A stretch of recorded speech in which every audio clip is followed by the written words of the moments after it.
All right. All right. It's Monday evening, and normally I would be doing my Stolen Fate prep, but I'm actually I think I'm in a pretty good spot for my Stolen Fate prep right now.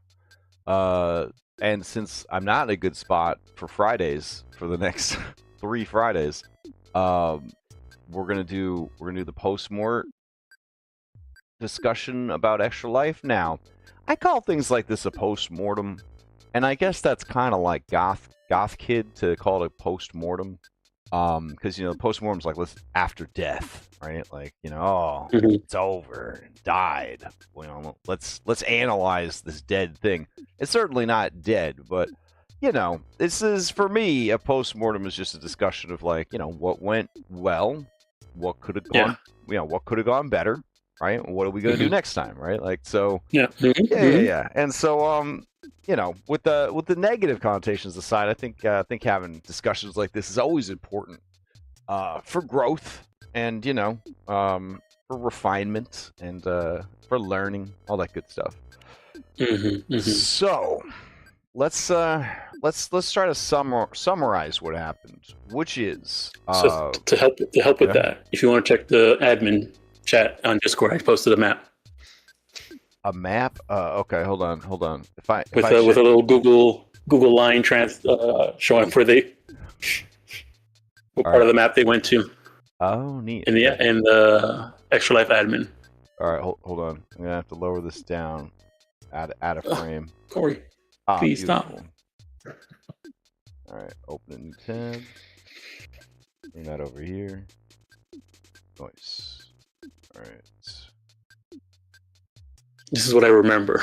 Then we're gonna bring you back into frame. There we go. Excellent. All right. So yeah, let's take a look at this. I want to move it over to the side just a little bit. Yeah. So we can see what's going on here. There we go. All right. So they started in D4. Yep. And then I like how their path doesn't connect to C4 because they just got shunted into a new area. That's fantastic. A lot of that. Then you can't see on the map just how many explosions went off in that cluster right there, but it was a lot. Oh, I love the meandering. I like the meandering there in the puzzle plaza, as it were. And then somebody has joined up in the chat. Hold on. Oh yeah, it looks like Hint joined. All right, Hint. Okay, we're talking about Extra Life stuff. Okay, we're talking about Extra Life stuff right now. So. Oh, all right. I will leave then. I will not bother. All right. All right. I know he's excited about finishing up his Dragon Lord escape, but I gotta stay focused. We gotta stay focused. All right. So, all right. Let's see. Okay. So then they went in the Puzzle Plaza. Then they successfully exited a zone without getting blown up. They went. They got the battery. Put the batteries inside the swamp. The wall. That's right. Yeah, and then they ran out because they didn't want the audience to get to vote to something like, or did they? No, I think they intentionally ran down the clock. They intentionally ran down the clock so that this place would get blown up, but they ran through right at the last second as it got blown up. Oh, okay. I thought we put this to a vote, and they almost got voted for Lake, but then they voted for Waterside. Oh, maybe that was the case. But yeah, they were standing right at the wall when they went to Waterside. They were debating whether or not to go through. I think they didn't want to go through because then Waterside would immediately be added to the chance of being destroyed. Yeah. Okay. All right, so there would have been a dot right by the entrance to Waterside, and then another dot popping up. Yeah.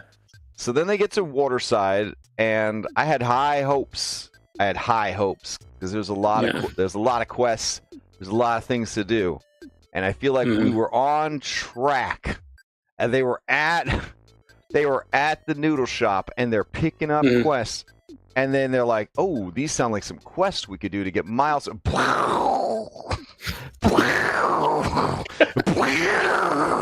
And NPCs don't know no better. They're like, please stop blowing up my store.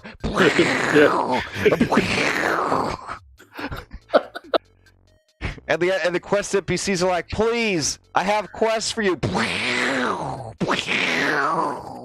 Jared, man. He just wanted. I think at this point we all just wanted something to happen besides getting blown up. Yeah. Then we put. Oh, I forgot those were the. What? Yeah. The time passed. It was just explosions until the time passed and Waterside got destroyed. Yeah. And then someone had a good idea that like maybe they should get to vote. Like chat should vote for 5 locations, the 5 5 closest locations instead of just the adjoining locations, and that was kind of cool. Yep. That was kind of cool. So then they got voted to go to Goblin Town, which was great because Goblin Town had a lot of great content. It was really well designed, and it led to some other areas pretty easily, or not. The most concise part of the marathon was meeting Clarl and walking to the noodle shop. But yeah, that was like the only thing that felt like normal tabletop. I was honestly, my heart was beating so fast when they were talking to Clarl and just walking through town because it's like something's gonna happen. There's no way they're just gonna let them go to the noodle shop. That's not gonna happen. There's no way.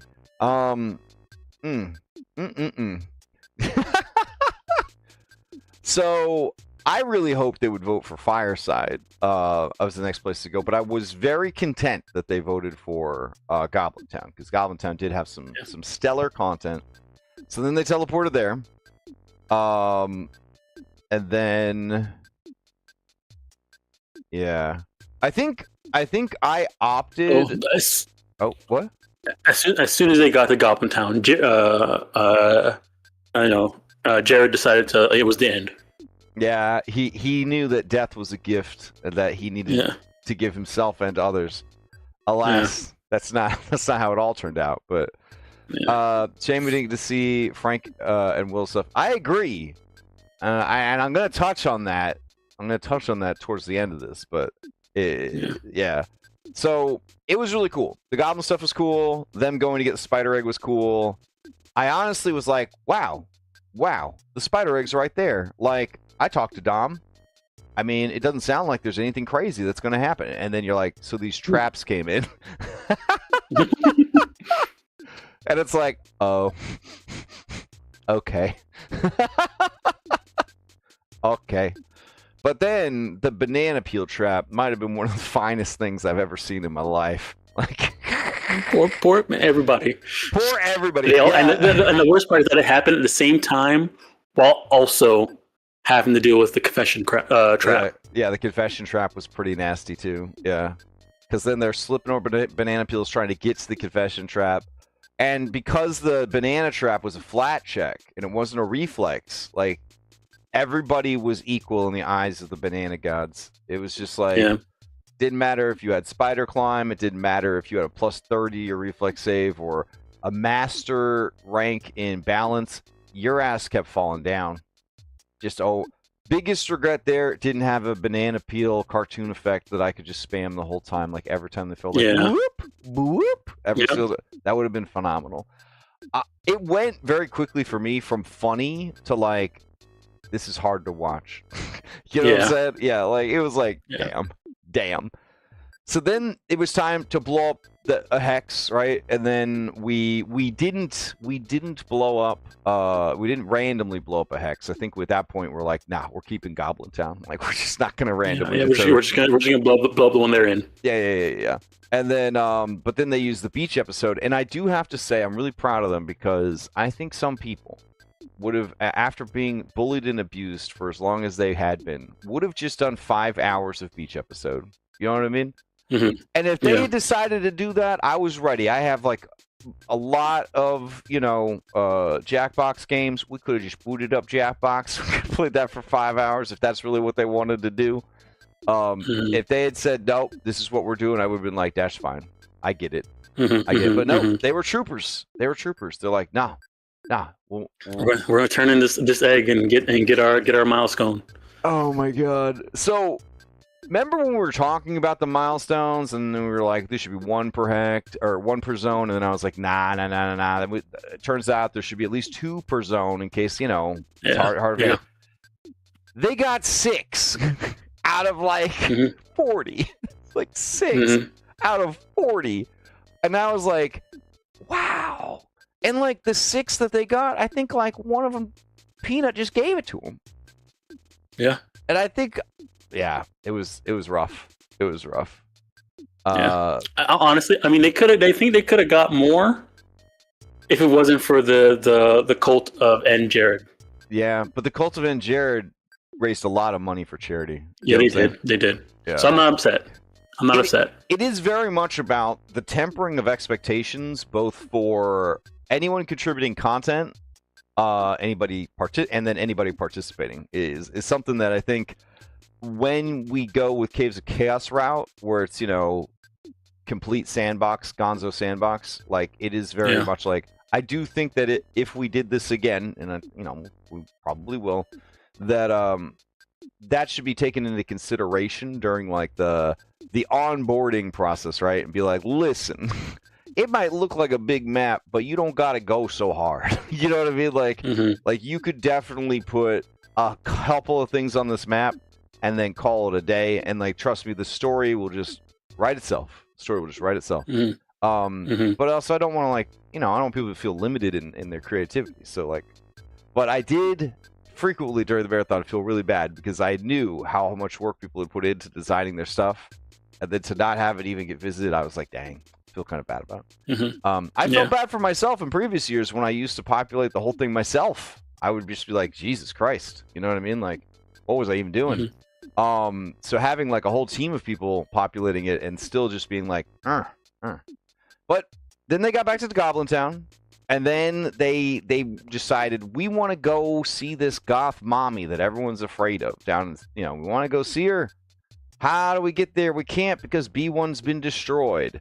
I really just thought they were gonna Kool-Aid Man through the southern barricade and just go there. Like I also. It's the one thing that when I was watching, I was like, because they kept getting stuck by these 2 guards there, and like they could just go around to the other side because they went through the round. They went around the other side. Just go up and cross this bridge and cross that bridge, and then they would have seen all these extra shops full of stuff. I mean, the other thing that was frustrating is that they were told where these milestones were. There was one literally, like in A2. Just walk out of town. It's there. It's just it's in the trash with that zombie or whatever. I'm pretty sure. And then there was another one in the bird, like up around the corner. Like is this in the bird? And well, what the heck, guys? Like, what happened? Also, by this time I think we were like 15 hours in. So I mean, I don't think any like information was sticking at all. You know what I mean? Yeah. They're like, tell us where the milestones are, and they're like, I'll do better. I'll tell you where all the milestones are, and I'll give you a map. And they're like, okay. And then there was like a couple of times where everyone was like, just so quiet, and then it's like, did everyone fall asleep? Did the bikes go dead? Like, is the sound on? They're like, no, we're just here. And then the guy getting kidnapped for like his organs for the flesh warping experiments, the Zemo or whatever, this like last minute edition.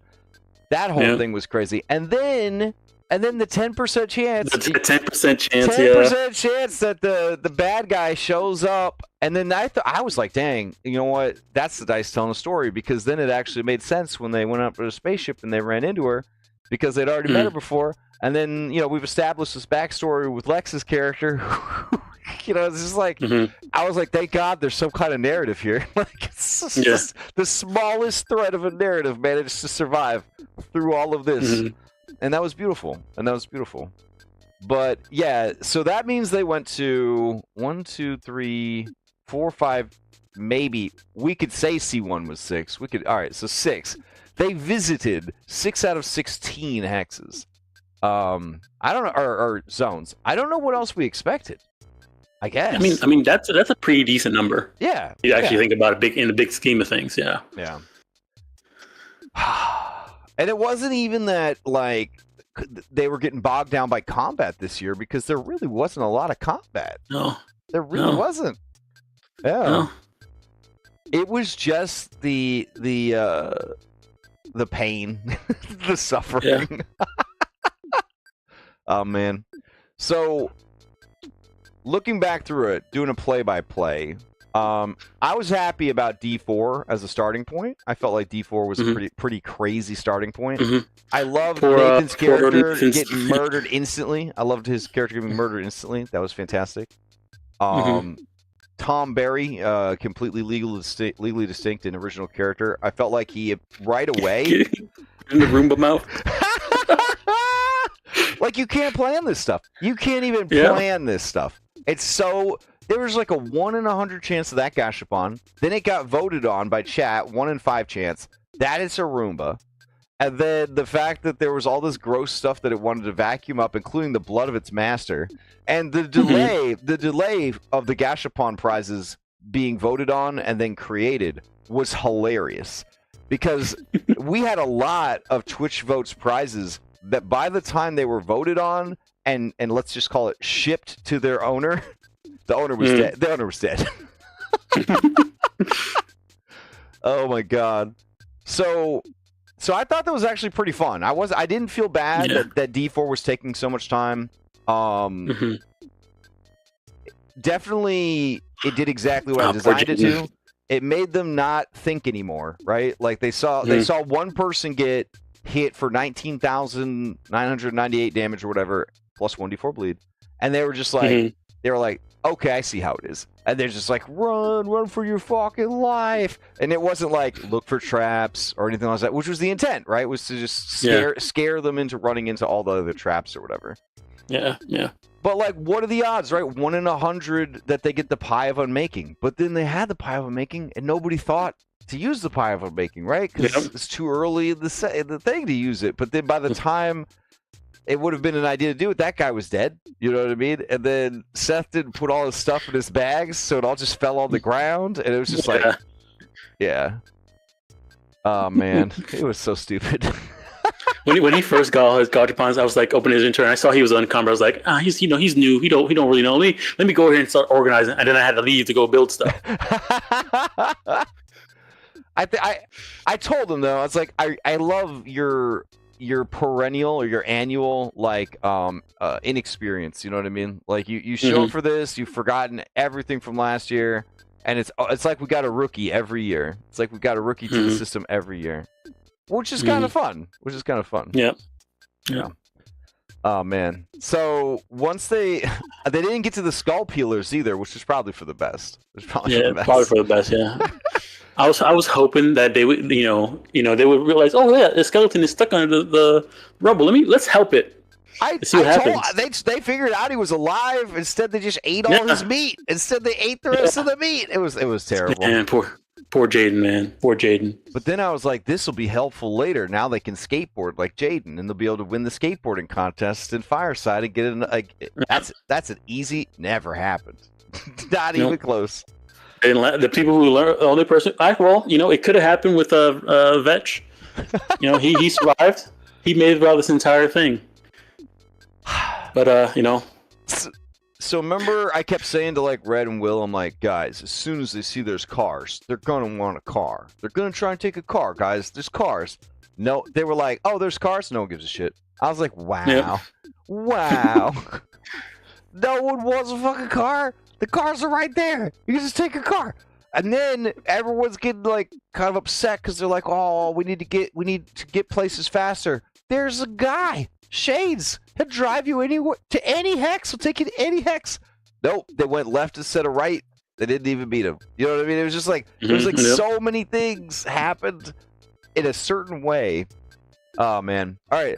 So then they got sent to well, let's talk about this. How did you feel about destroying the maps after a certain amount of time?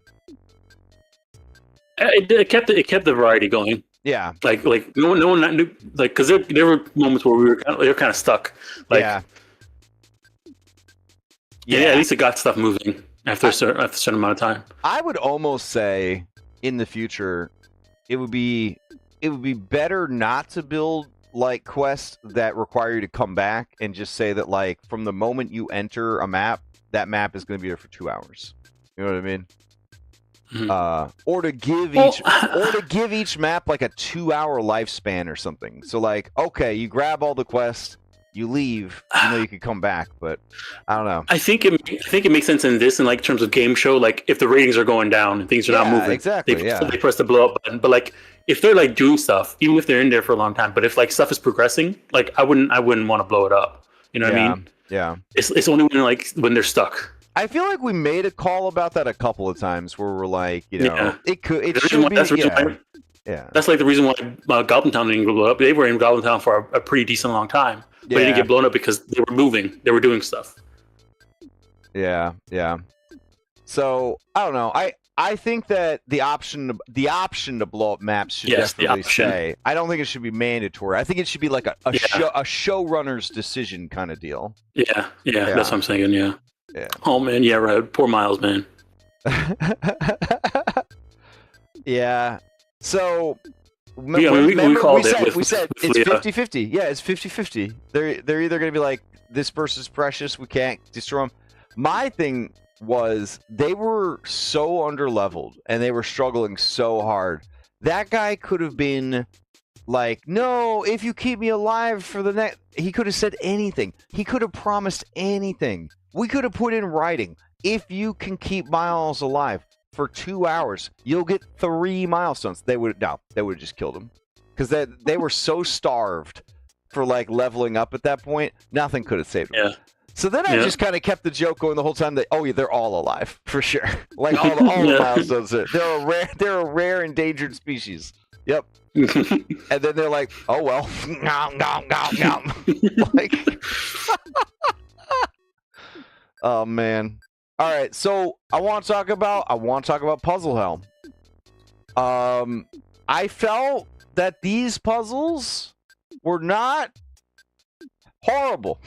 You know what I mean? No, yeah, they're pretty good. Yeah, like the line game was pretty fun to watch. Yeah, and here's how they won the line game. It is because they were all going at once, and Brandon could not keep track of like who had gone, and that game was 100% reliant on respecting turn order, because like he explained, the puzzle was that if you get to choose to go first or second, how many X's were drawn, you just pick, odd, I start first, even, you start first, and you will win. Like, period. Like, it's a math puzzle, right? And that, for him, he said, don't worry, I drew these X's, I drew these marks on the table, and they could use those marks on the table to do it. But, like, that was completely lost on them. Like, they were drawing all over the marks, ignoring the marks, that kind of thing. So, like, they won simply because he couldn't keep they were ungovernable, basically. Like, they And so really, they won on accident. Because, like, it really came down to the turn order got flipped, and the math ended up in their favor, and then that was that. He was so confident that they would not be able to defeat him that he put 200,000 gold worth of treasure. And the craziest part, Dom, is that they were so underleveled that 200,000 loot didn't mean shit. And that since they couldn't even get into a fight because they were always getting blown up, they didn't even get to really benefit from it until like the very end. So like, it wasn't even that big of a deal that he put 200,000 gold. Man, Barbara. That's what we forgot to put inside the in the way of the Barbara should have been in that room with the other ladies. Oh, just so they can ladies? It's just the two ladies and then Barbara. Nice. She should have been there so she can explode. She should have been a loot goblin. She got shot and all the loot fell out. Right. Oh well. Next time. I mean, that's the kind of stuff I love. That serendipitous stuff, right? Where like shortly after getting way too much money, chat votes that Barbara from accounting is our mite's enemy. And then I take all the money and I leave that note, that big, long, passive-aggressive legal note, just waiting for someone to look for their money. And then when they get to the noodle shop and they go to pull out their wallet, and the only thing in their wallet is a note from accounting, about how all their assets have been seized. Chef's kiss. It's fantastic. Oh man. So in Puzzle Hell, I was surprised they stuck around as long as they did, but maybe they were just like, hey, no one's blowing us up. We could just enjoy some content. You know what I'm saying? Like, any content's good. Yeah. Why? Because they know Jared hates Puzzle. Why they felt like gambling their souls away? I have no idea. Like on that spider game, betting their levels. Like I was like, guys, what are you doing? But they were so desperate for levels at that point. I think they were just like, you know what? If it happens, it happens. If it doesn't, this character's emotions are being drained and sold online. It's maybe the most sinister thing I've ever heard of. I'm not gonna do this anymore. I was like, wow. Yeah, the desperation for levels was crazy. It's crazy. So that was good. I thought it was good. I felt like I think they stayed longer than I would have. I would have been like, okay, listen, I can't believe we solved one puzzle. Let's take our 200,000 gold to get the fuck out of here. Yeah, take the puzzle, get out. Let's get to Goblin Town. Let's get to Goblin Town with our 200,000 gold. Buy shit. So then they make it to Waterside, which we've talked about. Waterside was awesome. There was so much cool stuff to do there, and then it just ended up this nightmare. This horrible like campaign to murder a man who was isekai'd from his corporate job at Dunkin' Donuts. So then, they did the goblins, they did the spider egg, they went back, they ended up. So I want to ask, do you think I fooled anybody with the fake hell map? Like, do you think everybody thought, oh, because we were all in on it, he canceled he's not going to use the spaceship content. He's just going to do. That's what I did. Hell yeah. I was like scrambling during the 6 a.m. break. I was like, I got to get something that looks like it would be like the beginning of a bunch of Hell Arena maps. And I was like, this is perfect. And then, yeah. I was about to send you a message, be like, hey, is the Sword for everything happening? Yeah. So I was like, man, this is going to be great. I want to make sure that they kind of get the same experience as the players where they can't believe, like, wait a minute, now we're on a spaceship? So the spaceship. Couple things in the spaceship. One, thank you so much for saving my ass. You're good. I wanted them to climb. I wanted them to get to the top as much as they did. You know what I'm saying? But the way the ship was laid out, it would have been so many encounters to actually get to the place they needed to go to get up. And then I guess in my heart of hearts, I was like, oh yeah, it would be perfect. It would be perfect, like, story progression if they pass Lexaeus' room, then they have like the lady who freed them, and then that vain lady from earlier, and then the stairs to go up and fight the final boss. Like, that's perfect. And the player's like, are you sure? These stairs look like they go down. And I'm like, nah, these stairs go up for sure. They go up for sure. And then I was like so convinced, right? And then when we're trying to get them upstairs and they're appearing in a different place, I was so tired. I was like, this should go up, right? I know they look like downstairs, but they are upstairs, right? Because that would be perfect. It would be perfect if they went up. They shouldn't be anywhere else. It should be here. And then you were like, hold on, what do you see? And the player's like, I see nothing, blah, blah, blah. And so then you're like, what do you see now? And you had gone and like photoshopped in some, like dropped in some staircases. Yeah. And I was like, so by the time I saw what was going on, I was like, these are obviously Photoshop stairs. Did I Photoshop these stairs in? When did I Photoshop these stairs in? And you're like, yeah, they're here. Here they are. And I was like, what the fuck? So I told everybody, I was like, guys, I just want you to know this is not the actual layout of the map pack that we're offering, in the donor pack. This is like modified for like the story, blah, blah, blah. I modified it, blah, blah, blah. But I did modify it. You modified it. You modified it right out from under me. And I was like, I could tell it's been Photoshopped, but like, and it worked great. It worked really good. Yeah, I just zoomed in on a stair, took a screenshot, went back in, brought it back in, resized it, rotated it, adjust some walls real quick. Yeah, turned one of the walls into a door. Because if you hadn't done that, and it was like, oh yeah, turned off the teleporters because there were teleporters there that were going to send them down if they walked into that stair. I was like, oh yeah, this definitely goes up, because I was looking at the clock. I was like, I'd really like them to be able to fight the final boss of the spaceship, but we have just enough time if these stairs go up. And I was just like manifesting at that point. I'm like, yeah, those stairs go up for sure. Yeah, they do. Yeah. And then you made it happen. You made my hero. You're a hero.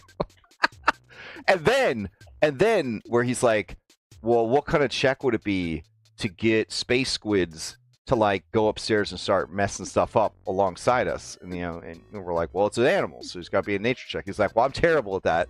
And then I was like, tell you what, why don't you roll it blind, and we'll pin it to chat, and then we'll show you later what happened, and then you'll be surprised too, right?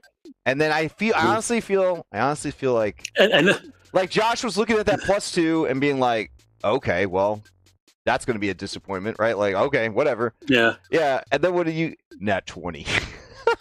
And the worst part is he was struggling, like he was like lagging too, so it wasn't coming in, and so like they like left on their way, and then it finally came in, and we were both looking at it like, oh. Yep. And then like you made this huge version of it, and I learned from Odyssey. I learned from Odyssey that the really big kaijus, you just have to have a normal stat block and make them a tile, because it was like what I didn't even make it in tile. It was still a token. I did was that I turned off the flying animation and moved it off into the margins. Until we needed to bring it in. Okay. And then that helped. Gosh, yeah, because it was like the flying on an actor that big. It was just like it was everything was dying. Yeah. But it all worked out. It like all worked out in the end. Mm-hmm.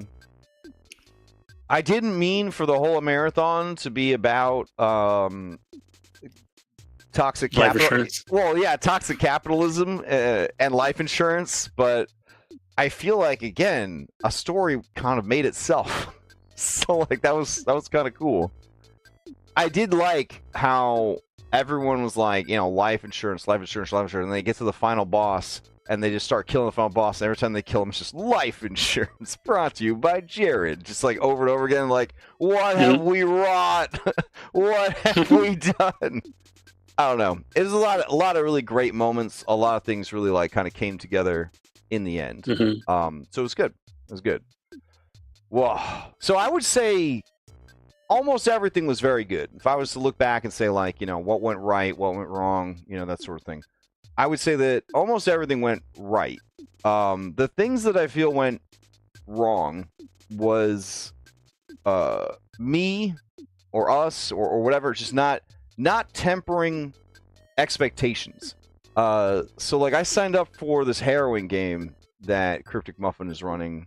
It's only like 2 levels or whatever, like very short, I hope, very short adventure. But like I have to make like a level 9 character, and I'm making a summoner, which I've played before, and it's still like a lot of work, you know what I mean, to make a Pathfinder character. And so like I got messaged by like Nathan like during the marathon. He's like, bro, like this like kind of sucks. Like, it's hard to make a character. We like work hard on these characters. Like they're just getting like just fucking eradicated. You know what I mean? And here's my take on building a Pathfinder character for one of these marathons. Don't. Do you know what I mean? Like, don't bother. Like, make a level 1 class and race that you think might be fun, and don't ever think about anything else. And here's why.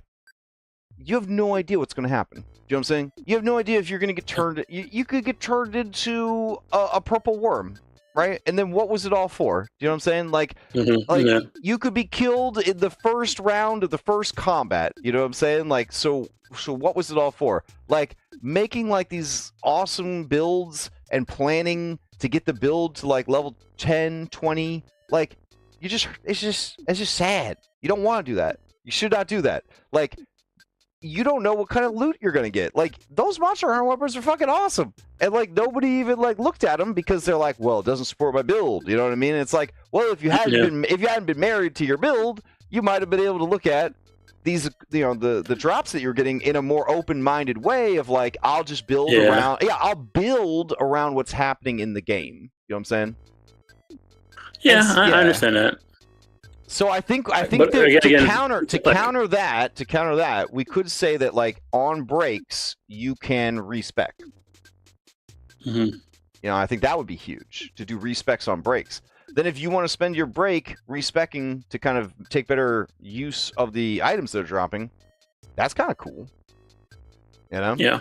Yeah, and that might kind of lower some of the pressure of trying to make like all these characters like really, really cool and planned out and everything. Because I feel bad, like I'm sitting here working on this level 9 character, and I was like, man, if I joined this game and then I was killed in the first 5 minutes of the first fight after spending like 2.5 hours, like doing my homework essentially, filing my taxes to get this 9th level half caster built, I'd be pretty pissed. You know what I'm saying? I'd be like, damn. Yeah. You know what I'm saying? So like, I 100% understand where they were coming from. They tried to make these cool characters that the audience would fall in love with and be backing up and rooting for and all that, and that could survive, right? A crazy dungeon, but no one could survive being bombed. 19 times in 2 hours. You know what I mean? Like so at a certain point you have to decide like, so I feel like that's something in the future in like the, hey, here's your player's guide for Extra Life. We should just kind of say like, your character's probably going to die. Yeah, your character's probably going to die. Your best bet is to make a character that is fun and interesting and likable first, like personality-wise. Build second. You know what I mean? Like, because the build is going to be propped up by all sorts of like buffs and magical items and stuff like that. So like whatever you make, it's just going to change anyways. But what you have control over is the personality of the character. You know what I'm saying? Like the vibes of the character, the theme of the character. Like I would tell them, please don't stress the mechanics of building a character for Extra Life. Like, please don't stress that part. Yeah. So, but I think that's the major thing. That's definitely the major thing. Do I feel like there was too much like people getting blown up? I want to say no, because it raised a lot of money for charity. You know what I'm saying? So like, and the whole point of the event is to be an audience participation spectacle. You know what I'm saying? Yeah, I think the thing here is that we were not prepared for how many people were getting blown up, and having like the like button, so everybody could just hit the button and then press the button to do the reflex saves and then add the damage. Yeah, I think that was on us. We weren't prepared for how many times people were going to get blown up. So that, because like with the juicing last time, we kind of had everything already set up, whereas in this time it was a little bit different, and we didn't have the macro set up for it yet. And we could have made a macro that we just selected all the people that would have been affected, pushed the button, and it could have auto rolled those saves along with the damage. You know what I'm saying? So they didn't even have to push anything. Yeah. We could have just been like, hey, this is what's happening here. Yeah. So I think that's the power of 5e, whereas Pathfinder is all about the builds and combat. May have misled some people. Not saying it's bad or anyone is wrong though. Yeah. I definitely agree, Red. Like, there's a certain expectation, right, with Pathfinder that we're going to be respectful of rules, and there's a certain expectation with 5e that the DM will figure out the rules, and then there's a certain expectation with Extra Life that there really aren't any rules. And so Pathfinder being kind of slid into that space does create a trickier spot. It definitely creates a trickier spot.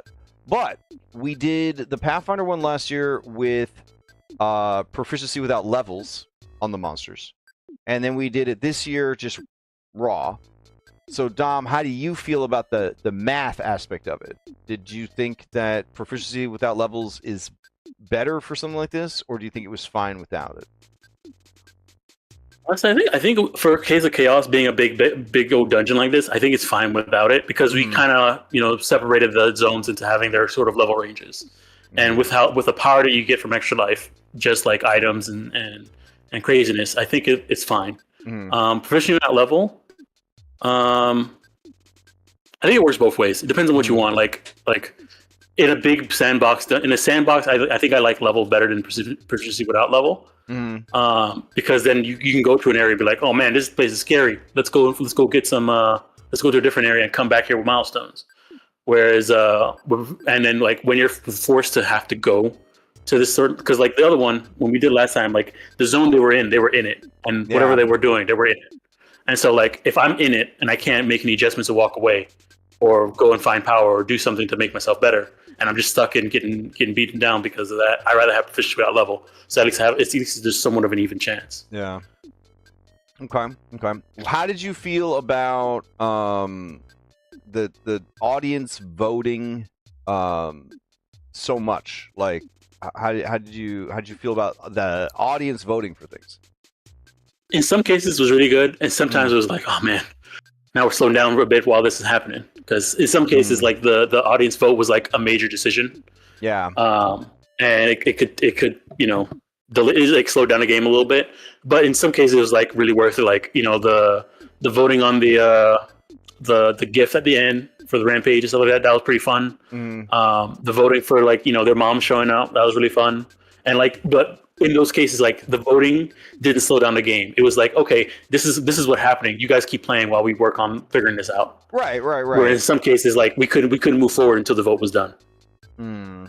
So in the future, we come up with votes that like are they're important or they're interesting, but we don't have to stop. Need to be resolved right there. Yeah, they don't have to be resolved right now. They like the voting happening can be done in the background, and it just spawns in when it happens. Like the Roomba, like we didn't have to wait for the Roomba stuff to get voted in and made. Like they could have kept on doing their thing, and then when it gets done, it just pops up.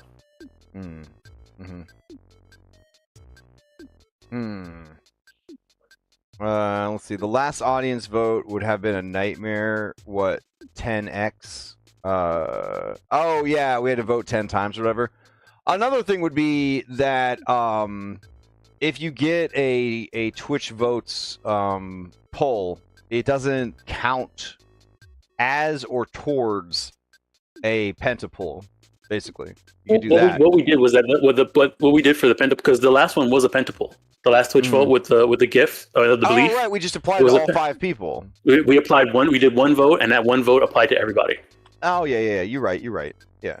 So it's one of those things that as you're designing it, you have to design a what if this is a pentapoll contingency, essentially. Yeah. Yeah. Let's see. Well, let's see. Cryptic Bubba says, I think also nothing really got explained in the beginning. As a player, I didn't know we were supposed to be looking for milestones until after the first. Bro, it was definitely explained on the first map that you were looking for milestones. Like, for sure. Because we talked about how XP was gold and, like, swapping out, and maybe it wasn't clear, but, like, we definitely established that you guys were looking for milestones to level up on the first map. I guess, so what we said was that the only way to level up was from milestones. Yeah.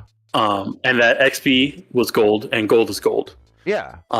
But I don't know if we ever said that, hey, on every map, you need to go look, what you're doing on this map is looking for a milestone. I don't know if we guys said that specifically. Okay. Yeah. Until after the first map. We just said that the only way to level up is from milestones. See, and I was wondering about that. I was wondering, like, how video game should it be? Right? Like, should I think in this case it should. I think in this case it should have been as video game as possible because it is like a game show. So like we should have provided them with like a regional map of like, you're here, other places are here, so they kind of have like the vibes of like, all right, well, we want to go there. I think we could have did was the map that the person with the beer in Goblin Town did. I think we could have gave them that because we know about the 16 by 16 grid, but I know people were confused when we were like, hey, go to Northwest. They thought it was on the same map. Goblin Town was in not the middle of the mountain. Okay, gotcha. So I think yeah, we could have gave them, not necessarily this map, but like the grid. Gotcha. Yeah. And then like with the letters, they could kind of fill the grid out themselves while they're going. Yeah, we could have given the letters like A1 through whatever. Yeah. But they wouldn't know what's inside there. We have like this journal tool too, where we could have given them a real basic map. and then they would have been able to go in and fill out that map with notes and stuff like that. I mean, we're talking about it like they had any moments of clarity at all where they could just stop and think and plan versus like having to rush from one thing to another without getting blown up. Yeah. So, yeah. Yeah. But I mean, it's something they can review during break and stuff like that too. Yeah. True. So I think if we were to do this again, like giving them a map, a basic map even of just a going grid. as far as to say, like on the map, like there's, you have 0 out of 3 milestones from this map or whatever to kind of really just like cement home, like, hey, this is what you got here. Like that could make it, because like they don't know how to get the milestones, but at least they know guaranteed, like this map, there's 3 milestones we can get. Yeah. So I think that would create kind of a better vibe. Another thing I had thought about is putting explosions on a cooldown. I had thought about that. I know it's not the madcap craziness that there normally is of like because part of it's just the terrible timing, right? Of like, yeah.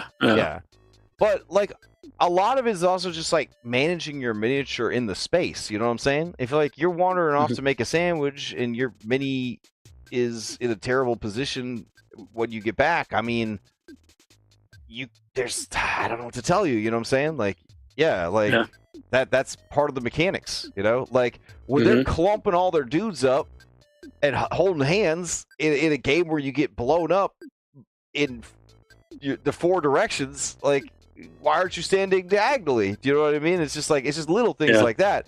And like I was even trying at one point to like move their minis so that they wouldn't get blown up, and they would pick up their mini after I moved it and put it back into a get blown up position. And I was like, oh my gosh, all right, it's fine.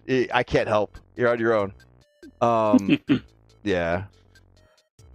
Well, but yeah, I think for the explosions, we were just not prepared for the amount, and so we need to get like a better like system of like, okay, explosion happened. Here's the button for everybody to hit the reflex save. Here's the damage. Take the damage, and we'll see what happens. Yeah. For sure. Like coming up with these. You know what? Trapmaster should have had it. What, the spell and just cast it off his sheet? They should have just had an ability that just like, here's a reflex save, and here's the damage. Yep. And then we could have scaled his DC off of the average DC, so it always would have spit out the right one. If we made it a spell, we wouldn't even have to go in and manually do it. It could just go off of his spell DC. Yeah. All right. And that is why we have these post-mortems to kind of talk about what could be better, what could be more streamlined. I mean, so why you just mooning the camera like this? Now, I will say, results-wise, I mean, we got what we set out for. You know what I'm saying? We hit the team stretch goals. I liked it being on a team. You excited? And I'm not excited at all. I don't want to get a tattoo. I'm not excited about that at all. I'm going to. I'm going to do it. I'm already looking for places relatively close to me. I'm willing to drive like 2 hours if I have to go to a good place. But, like does anybody else in your family have a tattoo? Yeah, my wife has a tattoo. My sister has a tattoo. My kid definitely wants to get a tattoo. I'm just not a tattoo person. I mean, hey, I understand. I'm not a tattoo person either. Yeah. So. Well, I guess I'm about to be. And then I had a bad dream last night when I was trying to sleep. I dreamed that I had to get a tattoo every year for extra life. By the time I was an old man, I look like Post Malone. Like my whole body was just covered. And then it got more and more out of hand. It was like, audience votes what your tattoo is. Audience votes where the tattoo is. And I was like, No, don't. It was terrible. Oh, no. I was like, nah. Sorry. Doesn't gonna happen. Man. You should get a tattoo you like. Thanks, Red. I mean, that's why I picked out the tattoo that I was willing to get to commemorate Extra Life. Yeah. Like, no. You don't get me wrong. I love Red Hot Frank. I love Trash Mob's Minis art style. This is not bad. Like, I would not have proposed this particular tattoo if I wasn't okay with getting it. And like this has been an important part of my life, this marathon and this charity. So I don't mind, getting it. And I kind of feel that me being really upset about getting it was definitely, a motivating factor for getting a lot of donations this year. So like between me and wanting to hurt Jared, I feel like there was like some good motivation this year. It's a shame that the major motivation this year was cruelty based. No, I'm sorry, just kidding. But still. So we've made enough money. There's been previous years where we've run additional marathons because we're like, maybe we could have done better. Maybe we could push it a little harder. But like we made our goal, you know what I'm saying? Yeah, it was good. Yeah, Congratulations to everybody participating and everybody playing. We did it. Yeah, we did it. And once again, huge shout out to Sean S for just dropping a fat load of money and being like, just be chill about it, guys. I don't want this to mess up the game. You know what I mean? Like that was very cool. That was very cool. Yep. I don't know. There's part of me that kind of wants to offer up a 12-hour half marathon, kind of like we did with the Purple Princess stuff, where they start in an area that they didn't visit, which is plenty of places, right? And then we just have the maps, maybe other than Goblin Town, that have already been visited. They're like destroyed already or not available, and then that kind of forces the content down a different path than what they took this time. I feel like that could be pretty fun. I feel like it'd be kind of cool. I also thought it might be neat if they didn't start at level 1, they could start at like level 5 already. But like, I don't really think that the level being higher changes anything in my opinion, because it's the magic items and the Gashapon pulls that I think really make the big difference. So yeah. And I do feel like higher level characters are harder to run. And when you're tired, like, and you're trying to run a character and now it's even higher level, it makes it harder rather than easier. But I mean, maybe that's just my take. I don't know. Bro, new marathon for the half marathon at Tattoo Sleeve. Lex, I'm sorry. Can you ban yourself? Can you ban yourself real quick from chat? Oh man. But yeah, if things were like somehow like chill, like in December, I could see like being like, yeah, is anybody, there are 5 people that want to like kick it around the Case of Chaos. The issue there is right now we could just box all that content up, and then that's 10 maps we don't have to make next year. That's like 10 maps we don't have to make next year. And yeah, people could like boot these maps up because we're putting them all in the donor pack, and you can boot them up and explore it yourself, that kind of thing. So yeah, maybe they're gonna know what those 10 maps have going for them. But like, again, like, I don't even think that's that big of a deal considering like how gonzo crazy Extra Life gets. Like, yeah. Even if they knew everything about this dungeon, I don't know if it could have turned out any different, really. You know what I mean? Like, I don't know. I don't think a lack of knowledge was the issue here. I don't think a lack of knowledge was the issue. Oh man. Wait a minute. Do you think S. Sullivan in chat? Do you think that's Sean S? I thought when I saw the name, I was like, Might be.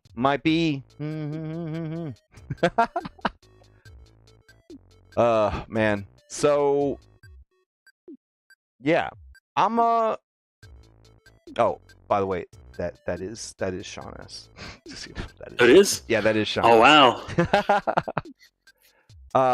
Well, so thank you again, Sean. Thanks again. Thank you for helping Sick Children. You have a huge heart. And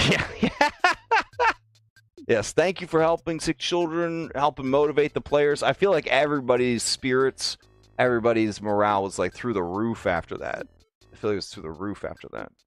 So, and now I know whose name to cry out in pain as they deface my body. So, like a woman left with child, and then the husband leaves, but she screams out his name as she gives birth. That's going to be me getting my very small dragon tattoo. So, Sean, you did this to me, you son of a bitch. I'll be screaming in the bougie tattoo parlor. Yep. It'd be nice. So, I don't know. I feel like we made enough money. We could box everything up for next year. We just call it done and done. You know what I mean? Yeah. If we hadn't made our goal, I would have definitely run a 12-hour half marathon for sure. Hopefully, the other thing I thought was great this year is how many people were in. Is this the last Caves of Chaos? What's in store for next year, bro? Absolutely not. We just said we're gonna put the 10 maps into storage and bust them out next year like Christmas ornaments, man. It's like. The only problem is, there'll be 7 new Foundry versions between now and then, so it could be that the case. I'll have to keep running update on the server, right? So that it doesn't what you do is you throw it in a compendium. Make sure that compendium is always loaded into any world you're in. Okay. And just hit the up when that world updates, it updates your compendium. Oh, nice. Yeah, I like that. No, I would like to do Caves of Chaos again. Like, if anybody thinks that there was a happy ending here, that the evil social media mogul vampire and the species we're not allowed to say on stream without getting sued, business tycoon, are like, yeah, seize the means of production, fight for the freedom of the universe, galaxy. That was all bullshit. Okay, that was corporate sabotage. That species we can't say on stream lady, she worked for Tentacorp, which is the rival corporation to Thamtech Unlimited. She just wanted to sabotage the rival company. She didn't give a shit about saving the crawlers. She didn't give a shit about ending the game. Those games are coming back next year, only they're going to be run by Tentacorp. So it's going to be even worse than last time. So like, oh yeah. Pretty sure I'll run something next year as well, maybe like a pregame. Absolutely. I had talked about this being my last Extra Life because at the time I was, I think, dying from sleep deprivation. But like, now that I like get sleep at night from my magical CPAP machine, this wasn't very hard to run or recover from physically at all. My Sunday was all I needed for recovery, pretty much. Yeah. Like, I finished up the game, and then I think I went to bed at like 11. I slept from 11 till 3 or 2. No, I slept from 11 till 2. I only slept for 3 hours because I didn't want to like reset my clock. But I also made sure that I didn't immediately like hop in a car and like try to drive somewhere or something crazy like that, because you and I woke up early. We were working on it early. So I did the math. Yeah. I was awake for like 28, 29 hours or something like that.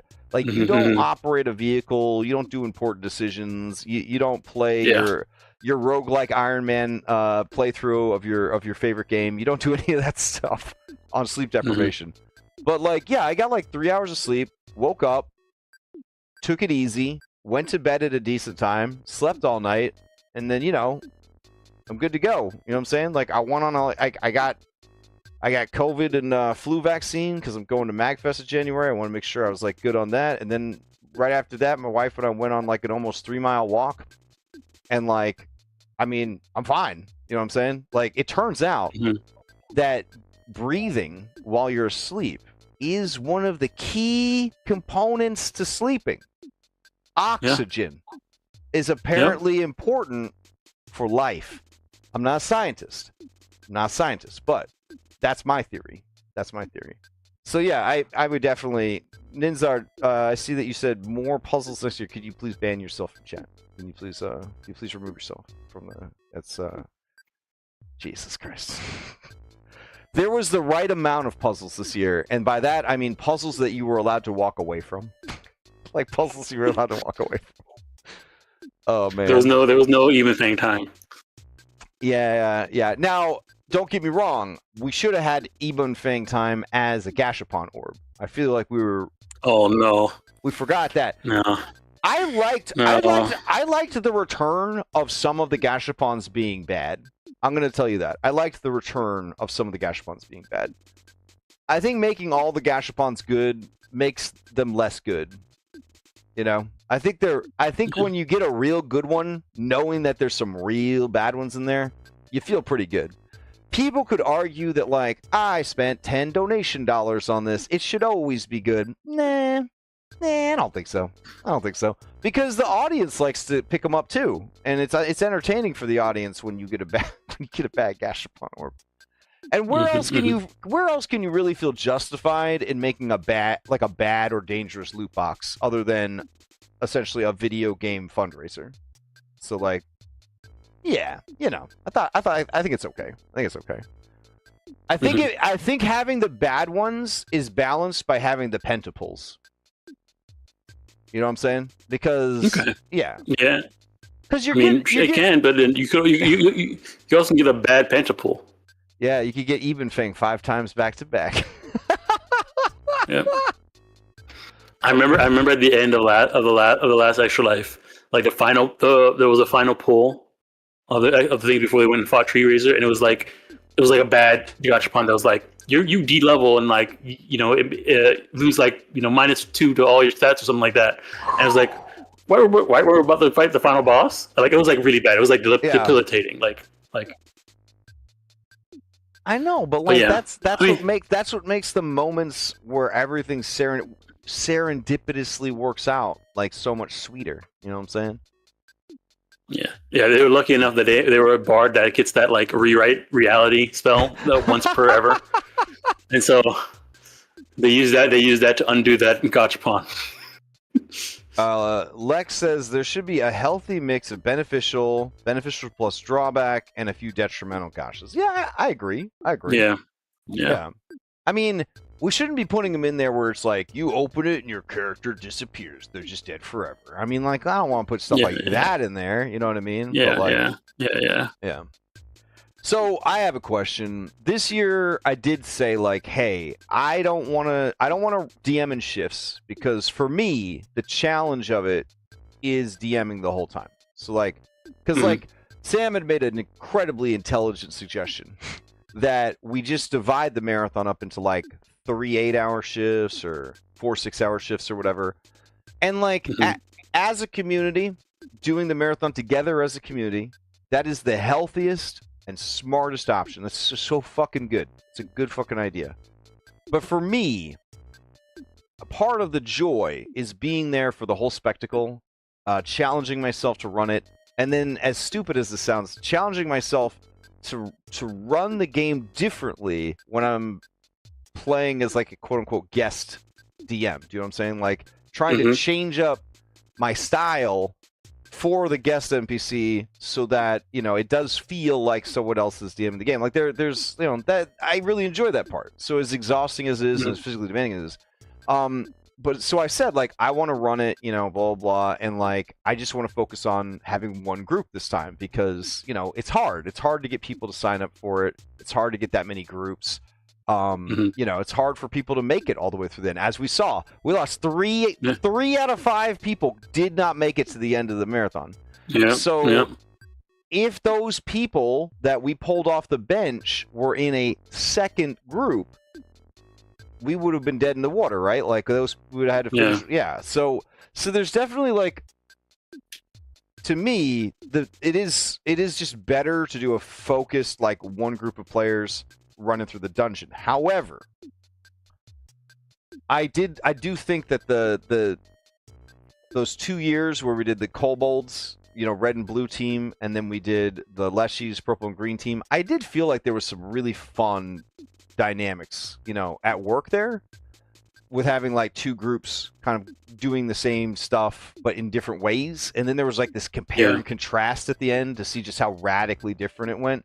It also increases the chances that something like Caves of Chaos, if we didn't let chat vote, right, and we just said you start in this corner and you start in this corner, or we let chat vote but they only had certain options, right, like so like this corner or this corner, and then this group gets this corner or this corner, you know what I mean?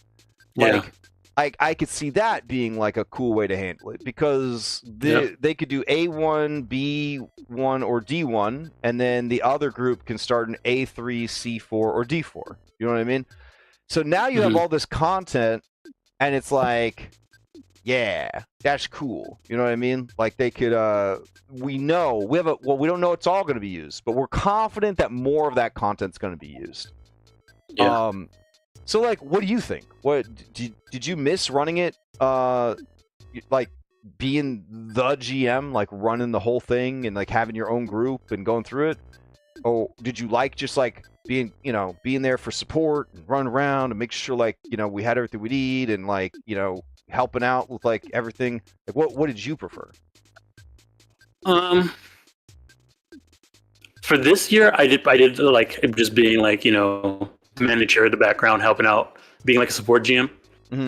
For this, it was pretty good, and then like having the bank and stuff like that, which is great.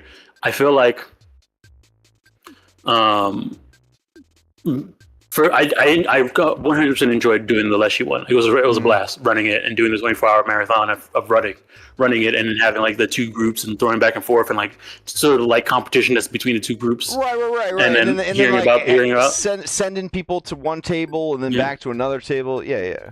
It's very fun, but I also like just being a support GM too. So and I also I liked knowing that if I couldn't do it, right? Like if I got to like 3 a.m. and I got food poisoned by Dunkin' Donuts coffee, you know what I mean? I knew that there were enough people that could take over to finish the marathon without me. Whereas if we divide our resources into 2 live games at the same time, we're running on like so much less redundancy for that. So yeah, I don't know. There's definitely pros and cons. Yeah. I think I like the one group, especially for Caves of Chaos. But then I feel like it'd be really like, I feel like I would if we were to do 2 groups in Caves of Chaos, I would want it to be that we're all sort of like, if there was some way to have us all be on the same world at the same time, so that you guys can run into each other. Like, so allegedly, allegedly. That DM Sensei Sumo, right? Like I think he self-hosts, and he runs games sometimes with like MMO raid bosses that have like 12, 15 players, right? Yeah. On the same server. So it could just be a self-host situation. You know what I mean? Like, I mean, hey, we were able to have 10 people logged in on the server doing stuff, the entire time while running, and it was running pretty smooth. So I think Foundry's getting there with Forge. Yeah. I mean, we had no problem with 10 people. And remember, like before, the last 2 years, 7 people get on one server, the server's done. True. Yeah. So there are options. You do smaller groups too. If you do 2 groups of 4, right? That's more manageable. If you do 2 groups of 4, and then you have a third group that is just like backup players on call, you know what I mean? Like that could work. I think another thing would be making like Caves of Chaos iconics. So basically like characters that are already like statted out like for Caves of Chaos. So like imagine like Josh is going to join up and he doesn't want to figure out these other characters. And we're just like, hey, you want to play level 5 Burger? And then we just grab level 5 Burger like out of the Caves of the Compendium iconics thing.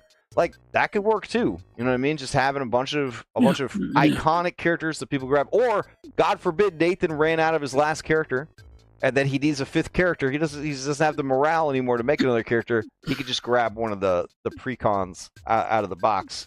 So that could be kind of cool too. So yeah, I think there's definitely ways that we could do it. But I was thinking about that. I was like, damn. Like, a way that we could have made everybody's content have a much higher likelihood of being seen and encountered, obviously we would have just been having 2 people. But the tricky part is, if we had 2 groups running simultaneously on the same server, we would have to be doing stuff like having multiple encounters, yeah? So like, that's what I'm saying. Like, right now there's no support for it. Like it's not we couldn't do it well now with the way is set up. Like this is a pie in the sky type of thing. Yeah, it would be Because very, it would be very if we confusing. do this next year, we're gonna be on Foundry 34. So like maybe by then we'll have it. Maybe. And if Core doesn't have it, I'm sure that Ripper will have come up with something by then. Yeah. Something. But right now, that's not a all thing. Ripper has to do is just make a mod that lets you have 2 chat channels. Done. How hard can that be, guys? Come on, you programming people out there. How hard can it be? Just make a second chat channel. Boom, done. I don't know. I don't know if you really need to like have them all in the same world because you could just tell each other like on the breaks. You know what I mean? Like, hey, they're going here and they're doing this and they're doing that or whatever. And if we still had maps being destroyed, we could just there could be like just an update, like, and you just tell your group during the break. So like over the break, it turns out that hexes C4 or tiles C4 and D4 have been destroyed. Blah blah blah. Update your maps accordingly. So there's definitely some merit there. There's definitely some merit to doing 2. I do think that 2 groups makes it makes the focus a bit harder for like audience participation.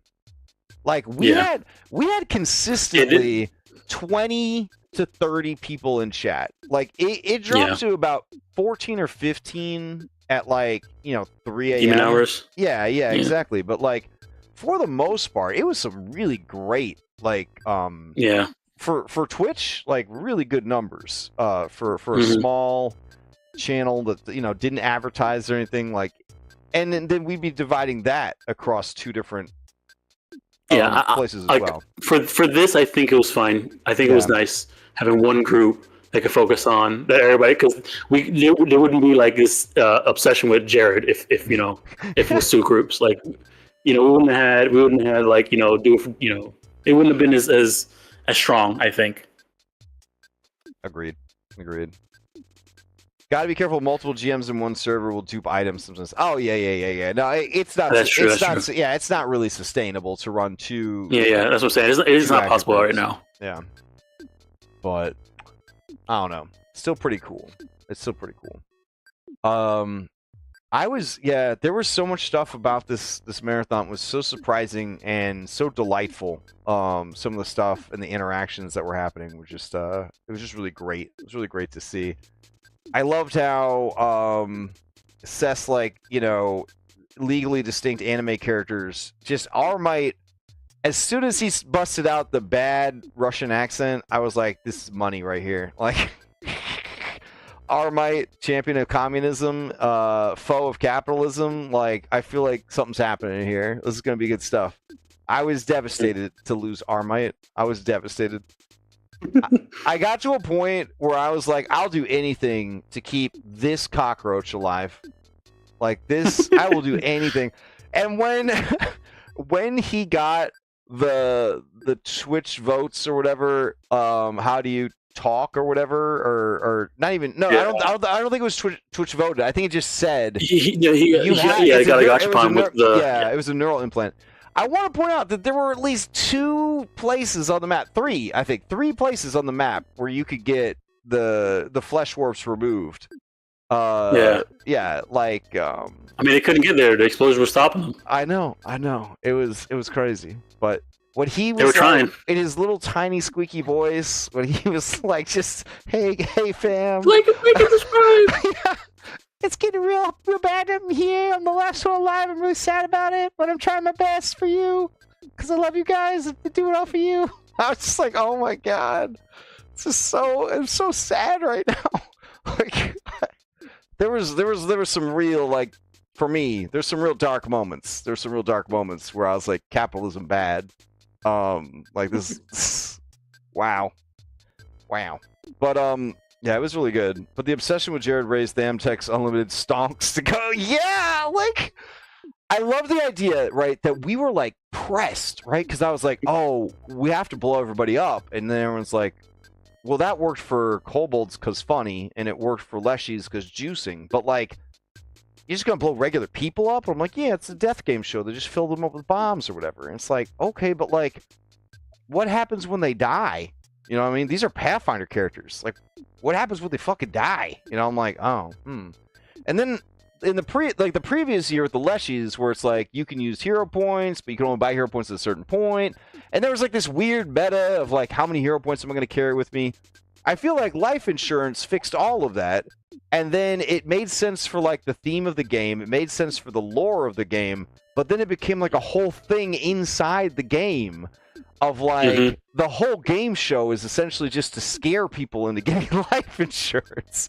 Because like, look at all the horrible ways that you could die, but not with our life insurance. You know what I mean? And then I don't know. It was good. It like really kind of the puzzle pieces all fit into place really nice there. Yeah. Okay.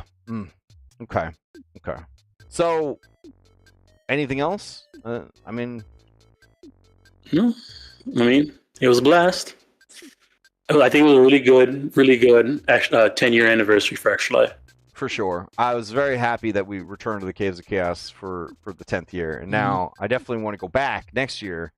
One, to use the 10 maps of content, so we don't even have to make those 10 now. Now we only got to make 6 maps of content. That's a blessing right there. But also just because we kind of cool. So, hell, we don't even have to have a hell level next year. I mean, it could just be by Act 4, things start to really go nuts in the Caves of Chaos. And you just got to be strong enough to deal with it, maybe. Yeah. Or it could turn into like a free-for-all. You know what I mean? Like in the last act, throw that rampage buff onto everything and everyone, and then you basically the theme is that there's rival adventuring parties that are now coming for you, because there can only be one adventuring party at the end of the 24 hours. That could be kind of a cool way to do it. Yeah, that could be. Then we don't even have to leave the caves. That's pretty good. Either that or like maybe there's like the you go throughout the thing, getting buffs stuff like that, and at the end, the last act, the major MacGuffin gets placed in one of the remaining maps, and you just have to fight your way to that map and get it. And everybody else in the dungeon is trying to get there too. Including the NPCs. So like all the friendly NPCs that you met earlier are now also trying to get there, kind of deal. Yeah, their eyes turn red and they're heading towards it too. Yeah, turn the last act into a team battle royale. Oh yeah, that'd be fucking sick. That'd be so cool. Repo, but extra life. What is repo? Let's see. Oh, so in Repo, when you guys lose, there's like pretty much a battle royale where there's a bunch of trash all over the place, and everybody has to run around, pick up trash, and hit each other with it. Whoever wins becomes the queen of the losers. Oh, I love it. This game has a 10 out of 10 rating, 5 stars. That's incredible. I'm gonna check it out. Yeah. No, yeah, I love that. Then we don't even have to worry about having another act. I loved having the spaceship, though. I felt like the spaceship was fucking fun. Yeah, and I'm very proud of myself on the ratings booster like debuff. I was very happy with that. I'm gonna probably be using that as a DM in my normal games. Like anytime, like I want to have a fight with a lot of bad guys that are physically a threat. Like if they hit you, it's gonna hurt. And they will hit you and it will hurt because they're at your level, but also like I want you to be able to kind of mow through them. I think that's definitely where it's at. And like even though they knew something was up, who can be upset about constantly critically hitting? No one. No one can be upset. I think a few of those people had like 2 of the debuffs on them at the same time because like you added it, and I added it or something like. Because I think in some cases the AC was like -9. I was like, wait a second. It didn't matter because it didn't affect their actual ability to function. It just made it so that they were literally like made of paper. They just. Yeah, that was good. It was really good. Like I think somebody nat 1 and critically hit. Yeah. And then the way I themed it in game was just, that this lady from Tentacorp, she just put basically a neurovirus into the ship that just like gimped everybody so that they could just take them all out. So, yeah, it was good. It was really good. Yeah. It was a good job. Extra Life was a hoot. Yeah. We did it. All right. So, nice. Thanks for everybody for playing. Thanks for putting together Crash. All right. Well, I guess the 10th year is not going to be our last year. Sounds like we're definitely going to be back next year to do it again. All right. All right. The world still needs good stuff like this, you know. Right. Yep. But 2026, I got a good feeling about it. You know what I'm saying? Mhm, Things are mhm. gonna get real good in the whole world, and then we're not gonna be needed anymore. You know what I'm saying? So we'll Mhm. that next year for sure. That'll be the last one. That'll be the last one. Nah, probably not. No, Anyways. probably not. All right, I have a game at 8, so I'm gonna go and get ready for Mhm. that off stream. Maybe Crash as a player. Oh, okay. That's intriguing. You go player in Extra Life. Yeah. I feel like all eyes are on you now, Dom. I feel like all eyes are on you. Oh boy. Yeah. We gotta get a red quality Extra Life. Oh man. Okay, so you trying to Uno reverse it and set or pass card Uno pass card over to red? So you saying red DMs next year? So me and Dom as players, red as GM. Mm-hmm. Okay. Mm-hmm. All right. And then if we get to 5,000, red gets a tattoo of Magibold on his belly. Oh boy. Oh no. No, is that not? Am I overreaching? I mean, I might be overreaching. I don't know. Maybe we should let chat vote. I mean, that's I don't know. Anyways. Ooh, No. Red also plays too. We get Leah to be oh my GM. God, Leah as GM of Extra Life, bro. Let me play in a game that they run first. Oh yeah, she just said Red and I can co-GM. What? Listen, that actually sounds pretty fucking good. But you guys would have to shuffle up all the content from this year if we're going to recycle it, because Dom and I have it memorized, okay? Because we have it memorized. That's how when people are telling me about the content they made for Extra Life, I destroyed my childhood memories to make sure that I had room to remember all the content. So there's no surprises for me. There's no way that in a year I'll have forgotten everything that was designed for this stuff. Why do you keep just showing your butt to the camera? She said she heard you want to get the views up. Wow, that's intriguing. That's exciting. Man, us playing an Extra Life. That's a good note to end on. We'll see next year. Okay. All right. And if they can't do it, maybe Will, or we could get Will to be on our team. Oh wow.